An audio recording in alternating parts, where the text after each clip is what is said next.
ठीक है।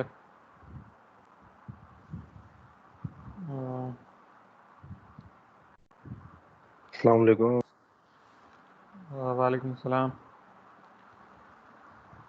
माइक पे जाने थोड़ी देर ला बंद कियो तो क्वेश्चन हुजे तो वो बोले वठजो। जी सर। तो कल के टॉपिक्स जो हमने पढ़े थे उनको कुछ ब्रीफली हम रिवाइज कर लेते हैं। कंपाइलेशन प्रोसेस के पहले भी कुछ प्रोसेस होते हैं और बाद में भी। तो कंपाइलेशन से पहले हमारा प्रोसेस होता है, यूजुअली जो होता है प्री प्रोसेसर का होता है। इस प्रोसेस में क्या होता है कि आप जितने भी सी की एग्जांपल ले लें, हैश इंक्लूड्स लिखते हैं तो हेडर फाइल सारी पहले इंक्लूड हो जाती हैं सोर्स प्रोग्राम में। उसके बाद आपका मॉडिफाइड सोर्स कोड बनता है, वो फिर कंपाइलर के बाद से आता है। कंपाइलर उसको टारगेट असेंबली प्रोग्राम के अंदर, टिपिकल है, ये लाजमी नहीं है कि वो असेंबली में ही करे, वो डायरेक्ट मशीन लैंग्वेज में भी कर सकता है, लेकिन टिपिकल ये होता है कि वो पहले असेंबली में कन्वर्ट करता है। ठीक है, क्योंकि असेंबली लैंग्वेज आर्किटेक्चर डिपेंडेंट होती है, सारे हार्डवेयर की अपनी होती है, इंटेल की अलग होती है। ठीक है, तो फिर वो असेंबली कोड जनरेट करता है। Assembly code again machine specific assembler आपका टारगेट मशीन कोड जनरेट करता है, जो कि रीलोकेटेबल होता है। रीलोकेटेबल मैंने कल बताया था, उसमें रिलेटिव एड्रेसिंग होती है।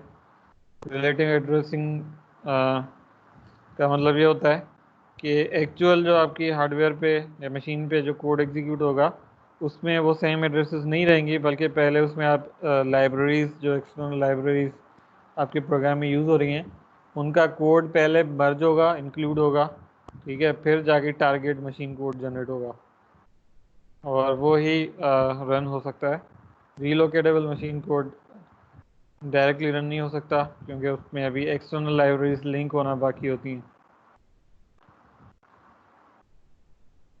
अलावा दूसरी इंपॉर्टेंट चीज़, हम फेजेस को डिस्कस करते हैं।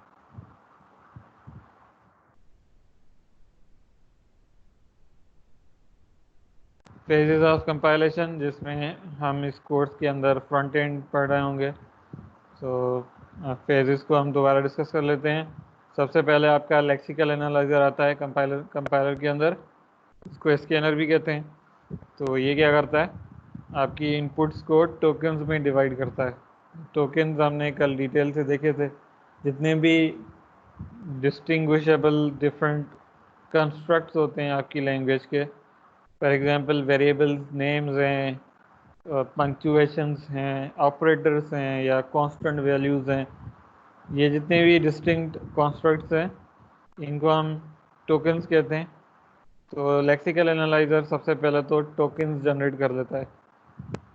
ठीक है, और अगर टोकन जनरेशन में कोई इनवैलिड टोकन आ जाता है, for example invalid variable name आ जाता है, तो ये टोकन जनरेट नहीं करता बल्कि एरर आउटपुट कर देता है। अगर टोकन सारे सही हैं तो सेकंड स्टेप में आपकी टोकन स्ट्रीम इनपुट होती है पार्सर को या सिंटैक्स एनालाइजर को। तो सिंटैक्स एनालाइजर अगेन आपकी ग्रामर चेक करता है, ग्रामेटिकल रूल्स फॉलो कर रहे हैं या नहीं आपके जो टोकन्स आपने यूज़ किए हैं कोड के अंदर। तो अगर वो ग्रामेटिकल स्ट्रक्चर फॉलो नहीं कर रहे तब तो वो एक सिंटैक्स एरर आपको आउटपुट दे देगा। लेकिन अगर ग्रामेटिकल स्ट्रक्चर भी सही है तो वो parse tree, abstract parse tree हम यूजुअली कहते हैं उसको, वो जनरेट करता है। वो फिर हम इनपुट देते हैं सिमेंटिक एनालिसिस, सिमेंटिक एनालाइजर को। तो वो उसकी सिमेंटिक्स या लॉजिक देखता है कोड की।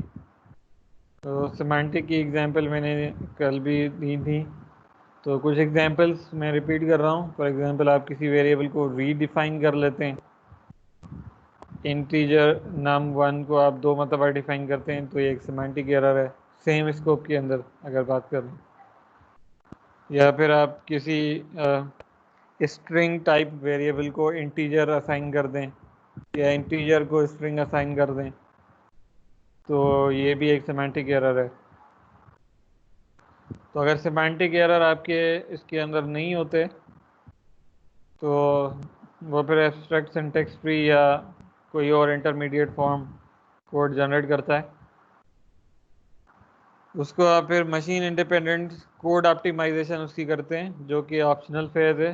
कोड ऑप्टिमाइजेशन है तो ऑप्शनल, लेकिन आप यूजुअली जितने भी एंटरप्राइज लेवल या प्रोफेशनल कंपाइलर्स हैं वो सारे करते हैं ऑप्टिमाइजेशन।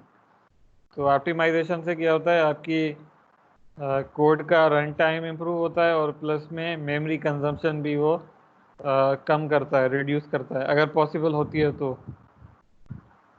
तो इससे आपका कोड जो है वो एक्चुअल में कम रिसोर्सेज ले रहा होता है। ऑप्टिमाइजेशन का ये मकसद होता है। ये ऑप्शनल फेज है। तो इसके बाद आपका मॉडिफाइड इंटरमीडिएट फॉर्म जनरेट होता है। इसको फिर आप टारगेट कोड जनरेशन में फेज में डालते हैं। तो ये टारगेट कोड आपका असेंबली कोड या machine code, machine language code आपका टारगेट कोड जनरेट करता है। अब ये टारगेट कोड मशीन डिपेंडेंट होता है। ये जो कोड है इंटरमीडिएट फॉर्म, ये मशीन इंडिपेंडेंट है। लेकिन जब आप टारगेट कोड जनरेट करते हैं तो टारगेट कोड या असेंबली होता है या डायरेक्ट मशीन कोड होता है। असेंबली एंड मशीन कोड दो बोथ आर आर्किटेक्चर या बैक एंड प्लेटफॉर्म डिपेंडेंट। उसके बाद एक और फाइनल फेज है मशीन स्पेसिफिक या मशीन डिपेंडेंट कोड ऑप्टिमाइजेशन। तो इसमें अगेन असेंबली लैंग्वेज के अंदर भी आप कोड ऑप्टिमाइज कर सकते हैं। तो ये फेज भी अगेन ऑप्शनल है, लेकिन प्रोफेशनल कंपाइलर्स, स्टैंडर्ड कंपाइलर्स ये काम भी करते हैं। Modified relocatable machine code generate करते हैं। ठीक है, ओके।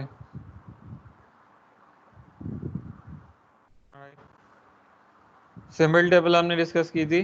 सिंबल टेबल का क्या काम होता है ये याद है? सिंबल टेबल को ये फेजेस रेफर कर रहे होते हैं। तो इसका मकसद क्या होता है?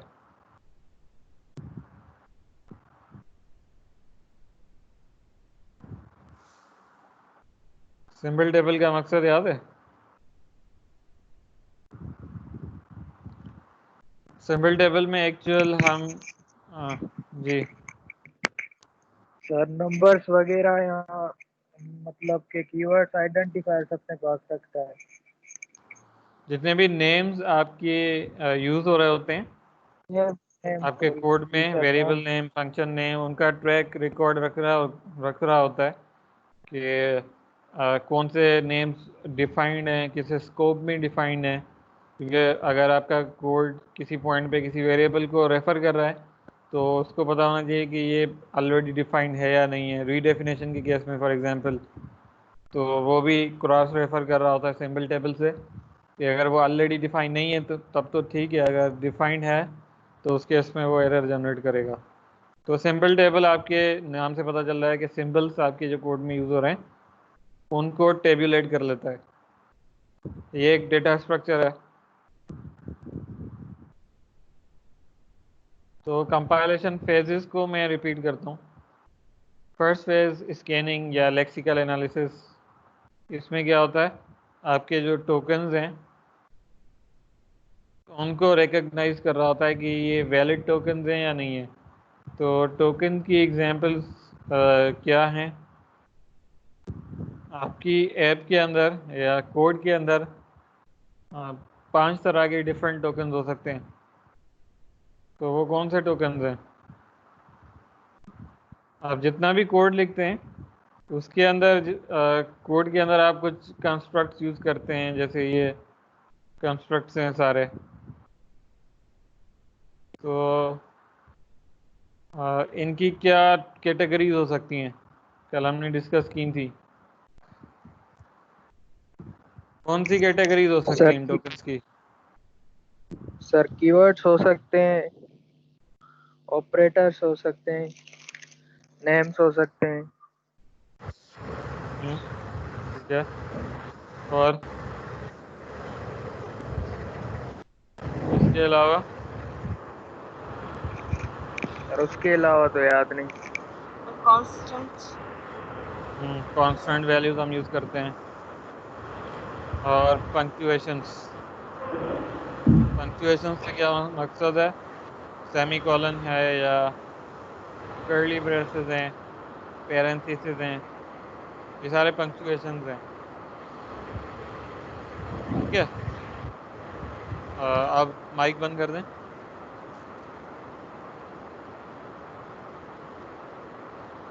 अपने माइक ऑफ कर दें। ठीक है, scanning is the recognition of regular language.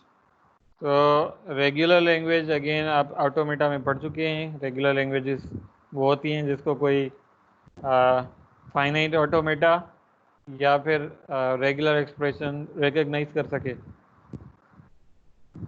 तो आपका स्कैनर क्या करता है? आपके प्रोग्राम को टोकन्स में डिवाइड करता है। Tokens are the smallest meaningful units. तो टोकन एक सिंगल कैरेक्टर भी हो सकता है, एक कंप्लीट वर्ड भी हो सकता है। So all of them are tokens.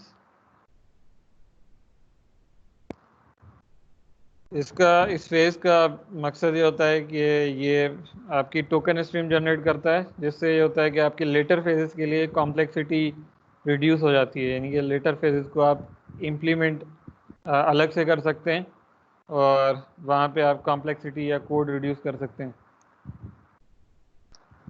Second phase आता है पार्सिंग का। पार्सिंग में आप क्या करते हैं कि पार्सिंग में आप ग्रामर चेक करते हैं।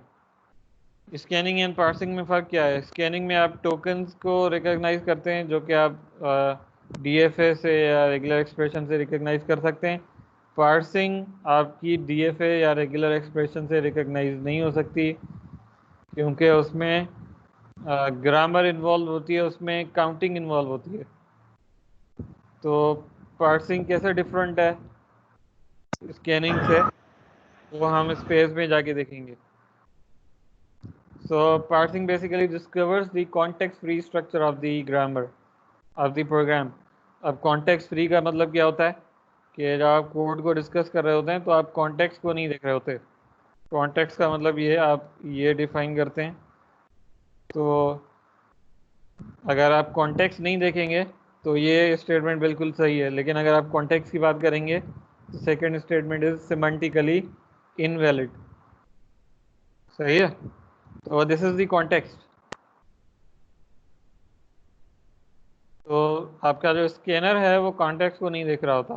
कॉन्टेक्स्ट फिर नेक्स्ट फेज पे छोड़ते हैं, सेमांटिक एनालिसिस पे। So this phase basically finds the structure. तो you can describe the syntax. Syntax diagram से आप उसको या पार्स ट्री से आप उसको डिस्क्राइब कर सकते हैं। तो इसका आउटपुट भी बेसिकली पार्स ट्री ही होता है के फॉर्म में होता है। Next phase is semantic analysis. This one discovers meaning in the program. So अगर आपका सिंटैक्स सही है, जैसे ये भी सिंटैक्स सही है, सिंटैक्स दोनों का सही है। इनिशियलाइजेशन का सिंटैक्स क्या होता है? डेटा टाइप बता दें, वेरिएबल नेम बता दें, वैल्यू असाइन कर दें, सेमी कॉलन से एंड कर दें। तो सिंटैक्स दोनों का सही है, लेकिन सिमेंटिकली ये रीडेफिनेशन एरर है। तो ये सिमेंटिक फेज का काम होता है कि इस तरह के सिमेंटिक एरर निकाल ले। तो अगेन ये रेफर कर रहा होता है सिंबल टेबल को। सिंबल टेबल में ये आपका ऑलरेडी डिफाइंड होगा, उसका स्कोप भी डिफाइंड होगा। तो क्रॉस रेफर करेगा अगर सेम स्कोप में सेम नाम का दूसरा वेरिएबल अगर डिफाइंड हो रहा है तो ये उसको एरर जनरेट कर देगा। और इसी तरीके से अगर मैं ये कर देता हूँ तो ये भी एक सिमेंटिक एरर है। असाइनमेंट तो बिल्कुल सही हो रही है, लेकिन यहाँ पे अनडिफाइंड है। तो ये क्या कर रहा होगा?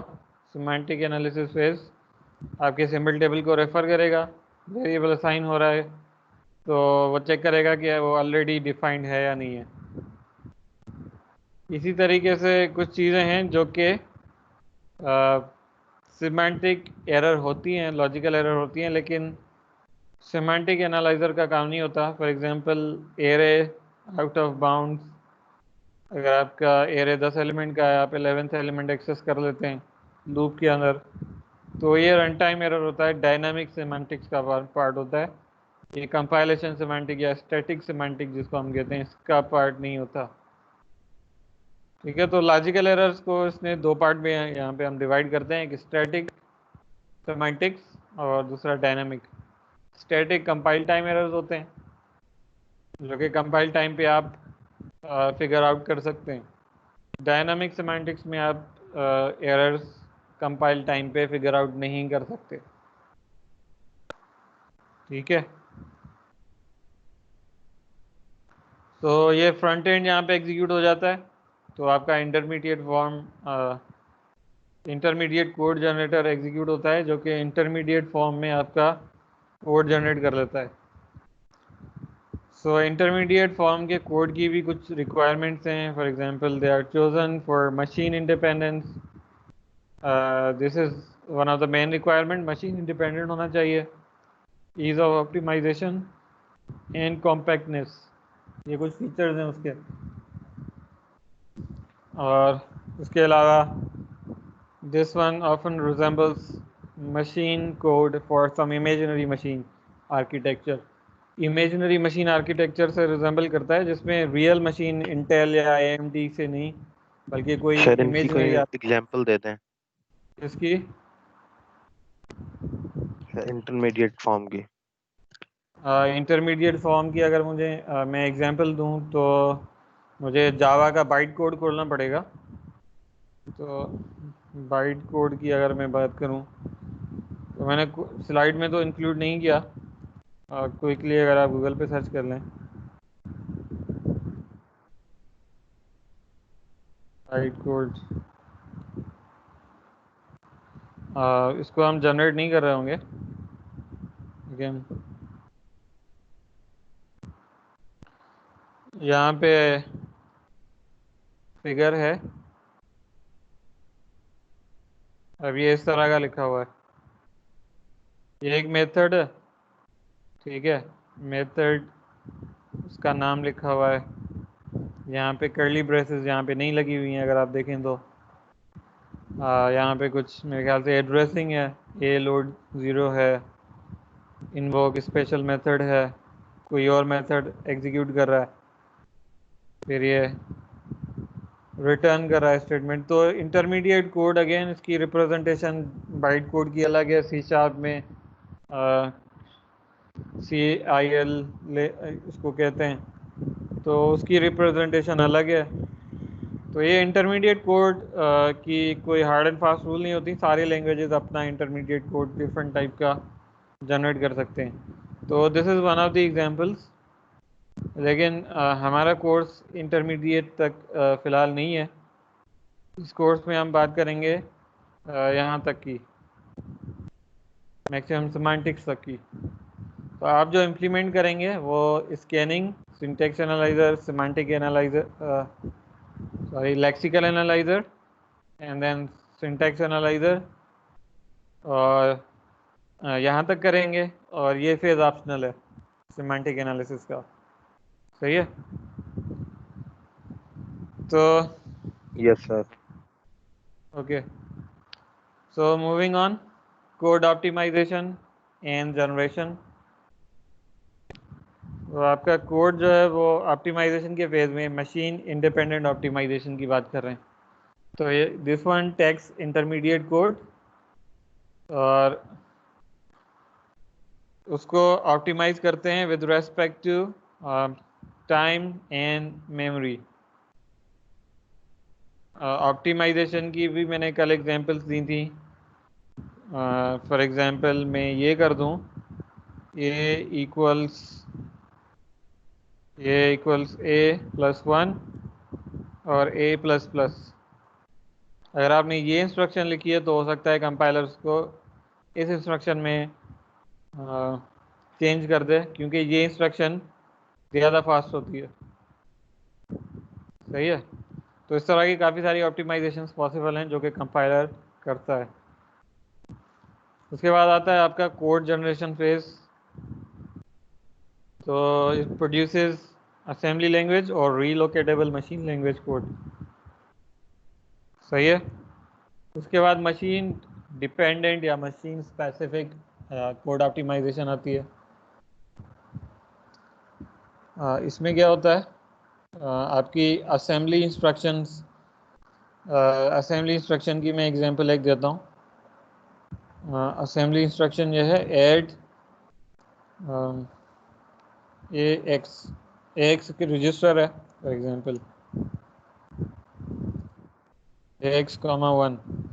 ये बेसिकली क्या कर रहा होता है, रजिस्टर जो माइक्रो प्रोसेसर्स के अंदर होते हैं उसमें वैल्यू ऐड करेगा 1। और इसी के करस्पॉन्डिंग अगर मैं optimise instruction, machine dependent optimisation instruction की बात करूं तो वो ये होगी इंक्रीमेंट AX। तो ये भी सेम काम कर रहा होता है जैसे आपकी पहली असेंबली इंस्ट्रक्शन कर रही है, लेकिन ये ज़्यादा फास्ट होता है। इसी तरीके से और भी ऑप्टिमाइजेशन हो सकती हैं जो कि मशीन डिपेंडेंट या मशीन स्पेसिफिक होती हैं। और फाइनली सिंपल टेबल तो हम पहले डिस्कस कर चुके हैं। ये क्या करता है, ये आपके जितने भी आइडेंटिफायर्स होते हैं प्रोग्राम के अंदर उनका ट्रैक रख रहा होता है। सर जी सर जैसे कि सर अभी हमने ऐड AX का 1 दिया है, तो सर तो ये जो सी ऑप्टिमाइजेशन होती है, तो कोई भी मशीन ऑटो ऑप्टिमाइज करती है इनको? नहीं, मशीन नहीं, आपका जो कंपाइलर का बैकएंड होता है, जी तो बैकएंड हर मशीन के लिए अलग होता है। ठीक बैकएंड है। कंपाइलर का फॉर एग्जांपल अगर आप जावा की बात कर लें जो कि मशीन इंडिपेंडेंट है, प्लेटफॉर्म जी इंडिपेंडेंट है, तो उसका विंडोज़ के लिए अगर आप वेबसाइट पे जाएंगे तो विंडोज़ के लिए आपको अलग कंपाइलर मिलेगा, लिनक्स के लिए अलग मिलेगा, और मैक ओएस के लिए अलग मिलेगा। चाहे आप इंटेल के सिस्टम पे ही सारे ऑपरेटिंग सिस्टम यूज़ कर रहे हैं, लेकिन प्लेटफॉर्म क्योंकि चेंज होता है तो प्लेटफॉर्म के स्पेसिफिक डिफरेंट कंपाइलर्स आपको मिलते हैं। तो वो प्लेटफॉर्म कंपाइलर का ही काम होता है कि वो स्पेसिफिक कंपाइलर स्पेसिफिक मशीन के लिए वो ऑप्टिमाइजेशन करें। तो दिस इज़ दी ठीक है task sir. Of optimisation phase. अगर मैं वापस फेजेस पे आऊँ तो ये जो लास्ट फेज है कंपाइलेशन का, तो ये काम इसमें हो रहा होता है। सही है, टारगेट जब जनरेट करते हैं आप। सही है, आप फ्रंट एंड की बात करते हैं। फ्रंट एंड में आपको सोर्स कोड आप प्रोवाइड करते हैं, स्कैनर या लेक्सिकन एनालाइजर उसको डिवाइड करता है टोकन्स में। वैलिड टोकन अगर आपके आते हैं तो पार्सर एग्जीक्यूट होता है। उसके बाद यहाँ पे मैंने सिमेंटिक्स एंड इंटरमीडिएट का यहाँ पे मिस कर दिया है। तो पार्सिंग के बाद वो semantic and intermediate code generator execute होता है जो कि इंटरमीडिएट रिप्रेजेंटेशन या इंटरमीडिएट कोड जनरेट कर रहा होगा। तो scanner just converts character stream to token stream. It also strips out wide space characters and comments. अच्छा, ये जो पॉइंट है इसमें मैंने वाइड स्पेसेस लिखा है, तो वाइड स्पेसेस क्या होते हैं? वाइड स्पेसेस क्या होते हैं? सर जो हम खाली प्रेस सर स्पेसिस होते हैं सर। फॉर एग्जांपल आप एंटर प्रेस करते हैं, न्यू लाइन आता है, या फिर जी सर। टैब प्रेस करते हैं, या सिर्फ स्पेस कैरेक्टर प्रिंट कर दें, तो जी सर। ये अगेन यहाँ पे लैंग्वेज रूल्स ही डिफाइन करते हैं कि आपको कौन से कैरेक्टर्स इग्नोर करने। तो सी प्लस प्लस या सी फैमिली की जितने भी लैंग्वेजेस हैं, इसमें C# आ जाती है, जावा आ जाती है, तो ये लैंग्वेजेस वाइट स्पेसेस को इग्नोर करते हैं। लेकिन अगर मैं लैंग्वेज की बात करूं पाइथन की, तो पाइथन का कोड आपने कभी किया है? जी सर। तो पाइथन में वाइट स्पेसेस इंपॉर्टेंट होते जी हैं। सर क्या है? पाइथन में आप क्या करते हैं, फंक्शन डिफाइन करते हैं। आपने फंक्शन डिफाइन किया, फॉर एग्जांपल डेमो फंक्शन है, उसके बाद आप कर्ली ब्रेसेस नहीं लगाते, बल्कि फंक्शन की बॉडी कहाँ से स्टार्ट होती है पाइथन के अंदर? एक sir tab indent space, and tape. Yes, indent करते हैं, आप एक टैब स्पेस देते हैं, तो जितने भी टैब स्पेसेस में आपके आ रहे होते हैं वो उसकी बॉडी होती हैं। इसी तरीके से अगर पाइथन में आप ये इफ कंडीशन लगा दें तो कंडीशन के बाद भी आप एक टैब स्पेस देते हैं, तो इसका मतलब ये है कि पाइथन के अंदर ये वाइट स्पेस इम्पोर्टेंट है। अगर आप ये नहीं देते तो आपके पास पाइथन में एरर आता है, या फिर वो लास्ट स्टेटमेंट कोई कंसीडर कर रहा होता है, फंक्शन से पहले का स्टेटमेंट जो चल रहा होता है फंक्शन की बॉडी वो कंसीडर नहीं करेगा। तो languages like Python for them, for their compilers, you don't need to strip out white spaces. You can only strip out comments. सही है। अच्छा, पाइथन एक ऐसी लैंग्वेज है जिसमें आप कोड को इंटरप्रेट भी कर सकते हैं और कंपाइल भी कर सकते हैं। कंपाइल कोड जो जनरेट होता है वो ऑप्टिमाइज्ड होता है, फास्टर कोड जनरेट होता है। इंटरप्रेटेड कोड यूजुअली आप डिबगिंग के लिए यूज़ कर रहे होते हैं, आप कोई काम करके देखना चाह रहे होते हैं, इमीडिएट रिजल्ट देखना चाह रहे होते हैं, तो आप इंटरप्रेटर का एनवायरनमेंट खोल लेते हैं। एनीवे, सो नेक्स्ट स्टेप आता है पार्सर या सिंटैक्स एनालिसिस का। तो इसको इनपुट मिलता है आपका टोकन स्ट्रीम।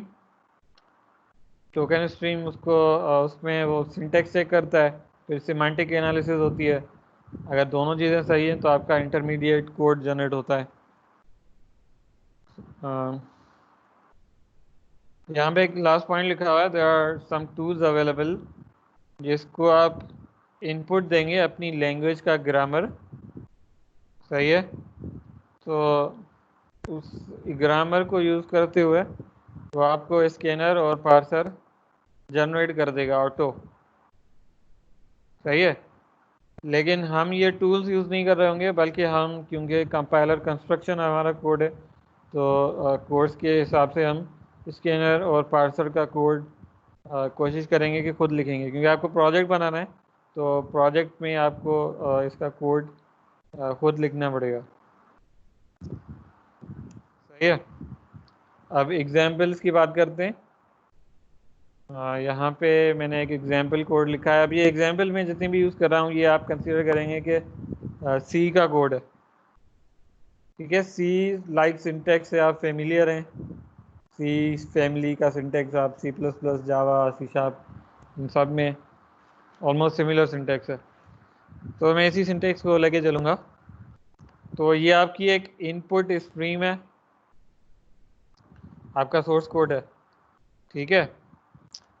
तो आप इसको स्कैनर इस पे चलाएंगे तो स्कैनर आपको आउटपुट क्या देगा, स्कैनर का आउटपुट ये होगा, ये इसके टोकन जनरेट हो गए, if left parenthesis then ID. ID का क्या मतलब होता है, आइडेंटिफायर। जितने भी वेरिएबल्स होते हैं या नेम होते हैं उनको हम कंपाइलर की टर्म्स में यहाँ पे आइडेंटिफायर्स कहते हैं, ठीक है।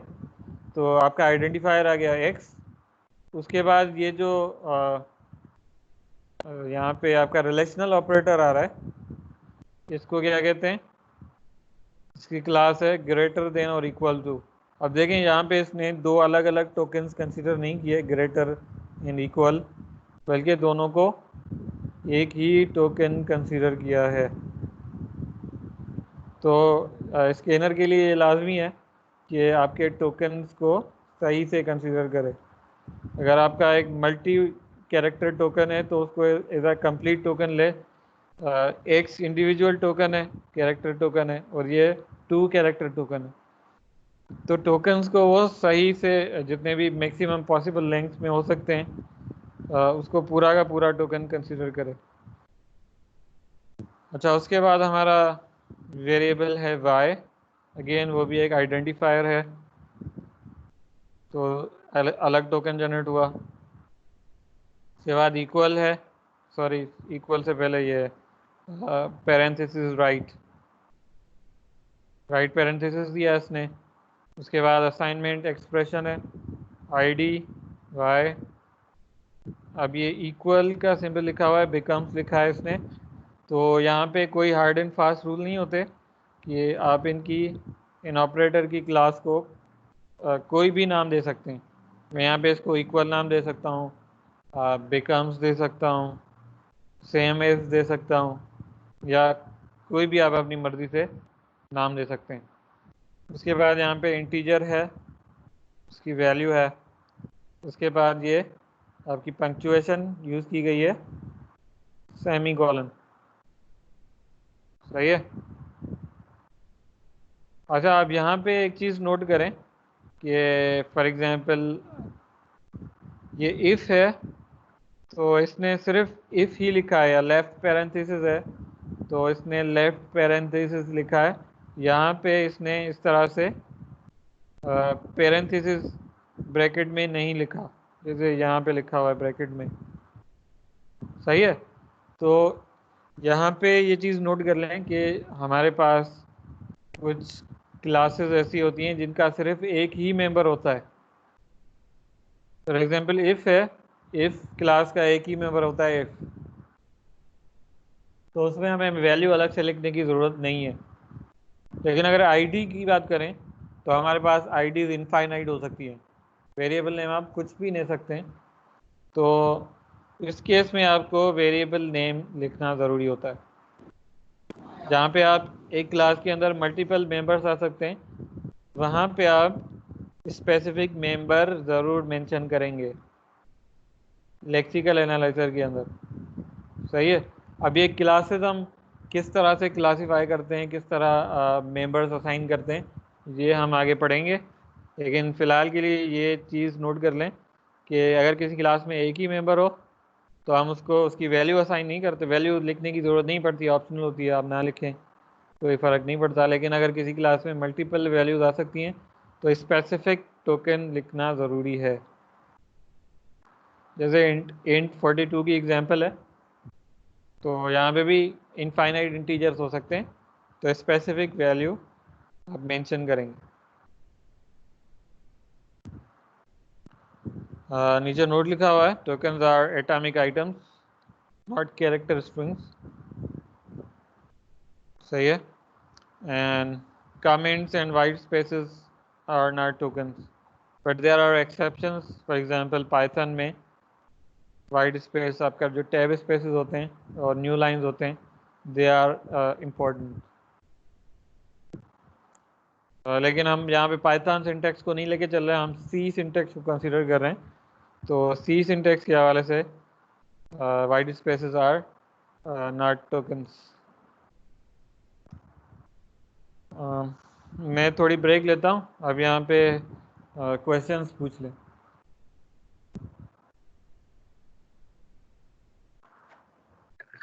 सर हम्म, सर ये जो टोकन है, जैसे कि अभी इफ और उसके बाद हम इसके अंदर जब हम फॉर एग्जांपल अपना कंपाइलर कंस्ट्रक्ट करेंगे, क्या?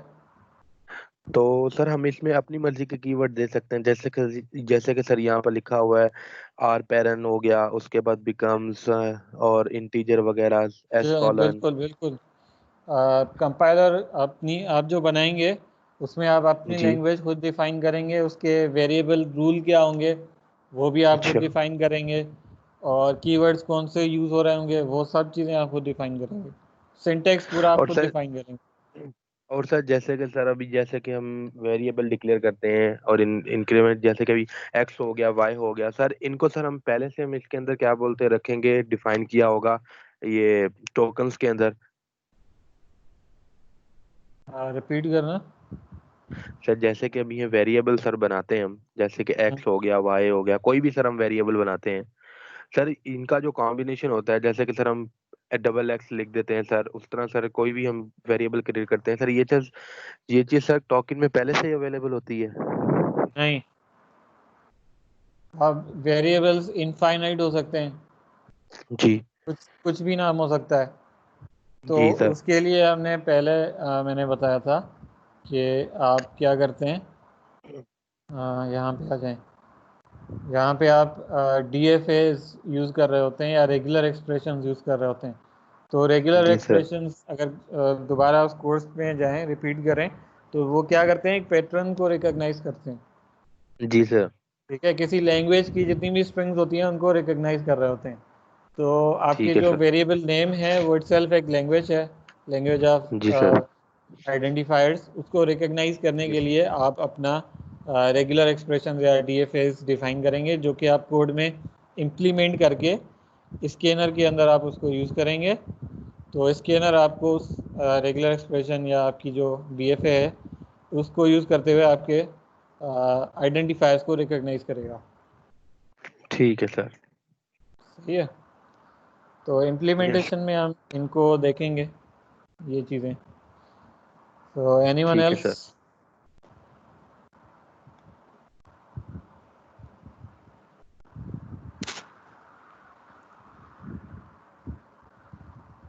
किसी और को क्वेश्चंस?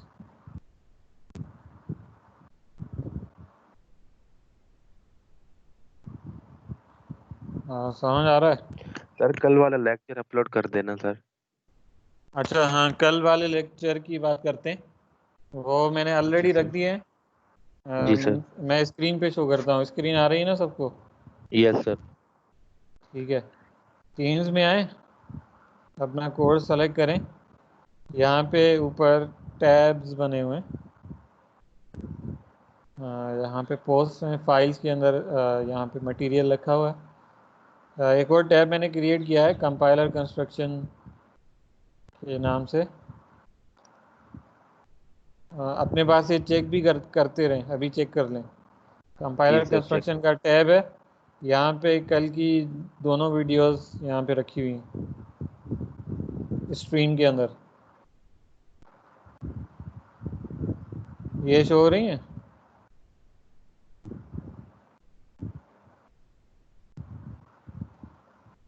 ये वीडियो सबको शो हो रही हैं?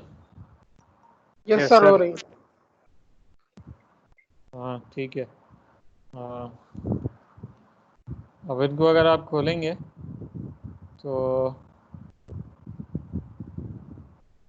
एक तो आप इनको यहाँ पे भी खोल सकते हैं, दूसरा इनको अगर ये मेरी वीडियो चल गई, इसको मैं म्यूट कर देता हूँ। व्यू इन माइक्रोसॉफ्ट स्ट्रीम, इस बटन पे क्लिक करें तो आपके ब्राउज़र पे भी ये आ जाएगी। और अगर आप डाउनलोड की बात करें तो डाउनलोड का ऑप्शन आई थिंक इसमें हाँ है। ये ऑप्शन नज़र आ रहा है डाउनलोड वीडियो का? यस सर, आ यस रहा है सर। ऑप्शन। ठीक है, तो आप वेबसाइट पे खोलेंगे तो आप इसको वहाँ से डाउनलोड कर सकते हैं। तो वेब पे जाने के लिए आप यहाँ पे राइट बॉटम पे आपको व्यू इन माइक्रोसॉफ्ट स्ट्रीम का ऑप्शन आ रहा होगा, वहाँ पे आप क्लिक करेंगे तो ये आपको रीडायरेक्ट करेगा वेब पे। वहाँ से आप इसको एक्सेस कर सकते हैं डाउनलोड के लिए।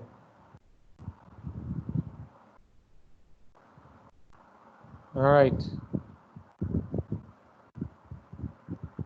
सो ये क्लियर है? Yes sir. अगर हम अपने इस कोड की बात करें, पहले हमने जो लिखा था, तो ये कोड हमारा अगर इसको हम टोकनाइज करें तो इसको हम टोकन कैसे कर सकते हैं? इंटीजर क्या है? डेटा टाइप है और इसकी वैल्यू आएगी इंटीजर।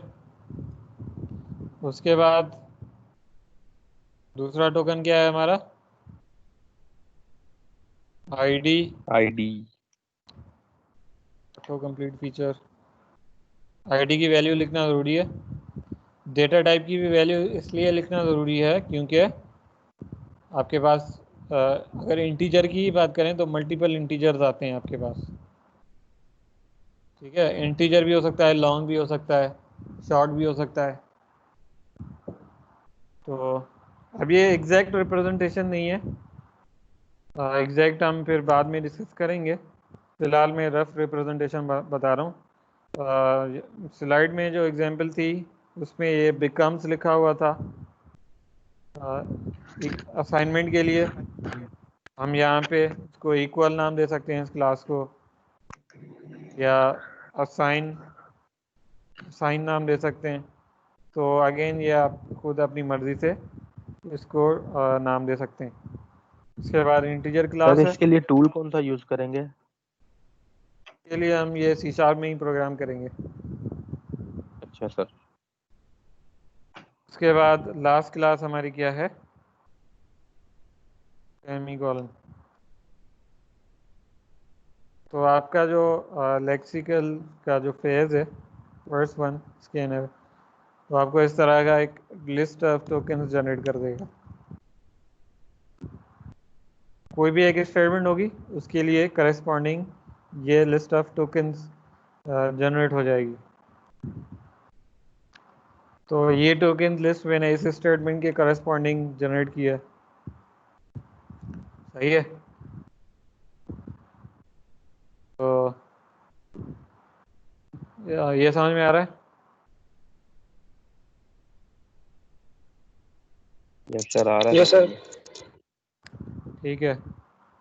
सर जी। सर हम ये तो सर सिर्फ प्रोग्राम को सर हम एक कंपाइलेशन कर रहे हैं ना, कि उसका टोकन कैसे बन रहा है, उसको कैसे हम एग्जीक्यूट कर रहे हैं, कंपाइलेशन कैसे हो रही है उसकी। लेकिन सर हम जैसे कि हम कोई कंपाइलर कंस्ट्रक्ट करेंगे सर, उसके लिए टूल कौन सा यूज करेंगे? कंपाइल कंस्ट्रक्ट करने के लिए अगेन कंपाइलर इटसेल्फ क्या होता है? एक प्रोग्राम ही है ना। जी सर। तो प्रोग्राम बनाने के लिए आप एक और प्रोग्रामिंग लैंग्वेज यूज़ करते हैं, आईडी यूज़ करते हैं। जी सर। कुछ प्री डिफाइंड टूल्स भी अवेलेबल हैं जी सर। जिनको आप ग्रामर इनपुट दें अपनी लैंग्वेज का, लैंग्वेज जी के सर। रूल्स बताएं, और वो आपको ये स्कैनर एंड पार्सर जनरेट कर देंगे। लेकिन हम ये काम नहीं करेंगे।